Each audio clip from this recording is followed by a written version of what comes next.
अगर आप चाहते हैं भोजपुरी हिट सॉन्ग सबसे पहले आप तक पहुंचे, तो लवली वीडियो चैनल को जरूर सब्सक्राइब करें और साथ में बेल आइकन को दबाना ना भूलें।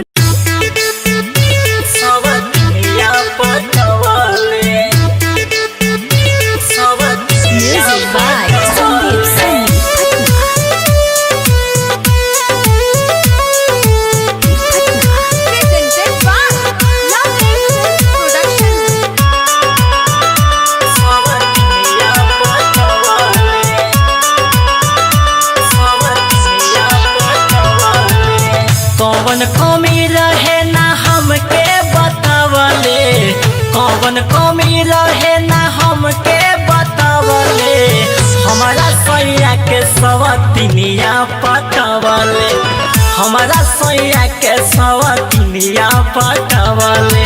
कौन भतर खटनी ही मतिया के मारलस, कौन भतर खटनी ही मतिया के मारलस, पियावा हमारा ओकर में अछुरावलस, हमारा सैया के सवतिनिया पटवले, हमारा सैया के सवतिनिया पटवले।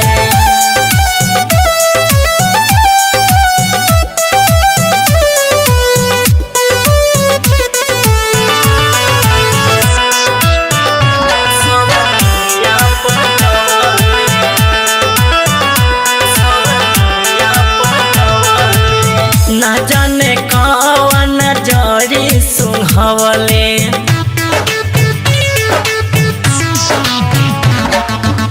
ना जाने कौन जड़ी सुंघवले, हमारा जवानी के उझंड बनावले। किस्मत के हारल मरद के मारल, किस्मत के हारल मरद के मारल, सोचल सपनावा अधूरे रह गईले, हमारा सैया के सवतिनिया पटवले, हमारा सैया के सवतिनिया पटवले।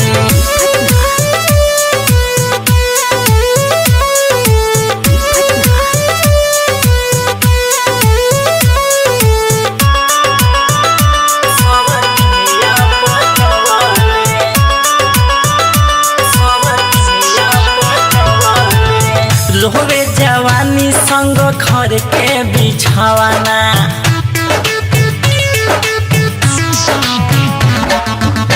रोवे जवानी संग घर के बिछावाना, कैसे होई रे सखी गोद में खेलावाना, कैसा न मरद मिलल कपार में, रहेला हरदम ओकर सुतार में, दुखवा हमारा नहीं ओकरा सहवले, हमारा सैया के सवतिनिया पटवले, हमारा सैया के सवतिनिया पटवले।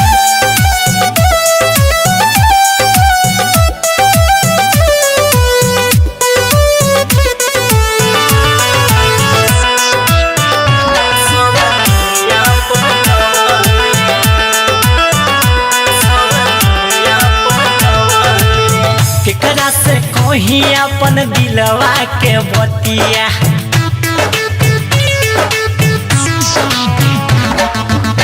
केकरा से कही अपन दिलवा के बतिया, सुते अकेले रोज बिछा के सखी खटिया, राइटर अमरजीत सुनील सरवन, राइटर अमरजीत सुनील सरवन, सिलहर सावरिया ना बतिया के मनले, हमारा सैया के सवतिनिया पटवले, हमारा सैया के सवतिनिया पटवले, हमारा सैया के सवतिनिया पटवले।